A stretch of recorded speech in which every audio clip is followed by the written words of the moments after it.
ძალიან დიდი გონიათ რომ ამ სანქციებთან დაკავშირებით ძალიან დიდი განცდებია რა და ბანკებიდან გამოგვაგულებ და სახში ვაძინებთ რა და ზუსტად ეგ მინდა ნოე გამარჯობა სალამი და როგორ განიცდით მითხარი რა როგორ განიცდით სანქციებს ეგ მითხარი რა პირველ რიგში მადლობა მინდა გითხრა სტუმრობისთვის მეორეთმა შენთან სტუმრად და მაშინაც თქვი ეხლაც გავიმეორებ ერთ-ერთი გადაცემა სადაც თავს გზნობ სახში იმიტომ რომ ვარ კიდობანში ეგ ერთი მეორე რაც შეეხება კითხვას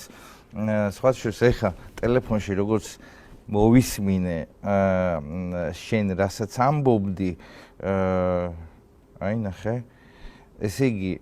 კიდე უფრო მეტად გაგვიზარდა რეიტინგი სანქციების პირობებში ეხლა დავდე მაგალითად პრაიმ შოუს ქონდა 14 AMR-ი და წილი თითქმის 35% რაც ალბათ ნებისმიერი გადაცემა ინატრებდა ქართულ სატელევიზიო სივრცეში ალბათ უფრო სხვა არხების და ეს იმას ნიშნავს რომ ჩვენს მიმართ ინტერესი როგორც იყო არის და იქნება კიდევაც. რა თქმა უნდა თუ სანქციებზე საუბარს გავაგზავნებთ ჩვენთვის რა თქმა უნდა მისტიურია შეიძლება ითქვას ეს მოვლენა იმიტომ რომ იქ სადაც შენ გაქვს საზოგადოების ამხელა ნდობა ამხელა წილი ნდობის რაც ერთ-ერთი ყველაზე დიდი მონაპოვარია იმედის როგორც არხის და ამ პირობებში შენ გაურკვეველი მიზეზებით თან ძალიან ყურადღებით ველოდებოდი კომენტარს მას შემდეგ რაც ბრიტანეთის ელჩი იყო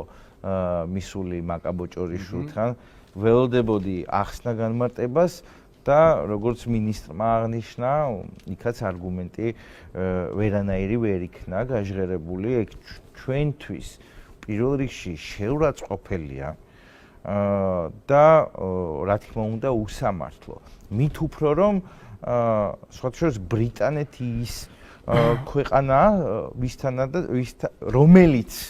ტელეკომპანია იმედთან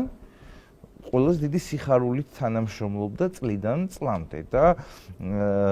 ჩვენც ძალიან ხშირად გვიწევდა იქ ჩასვლა იმ მოტივით რომ ის ფორმატები რომელიც ბრიტანულია და რომლის ლიცენზიას ტელეკომპანია იმედი დღემდე ფლობს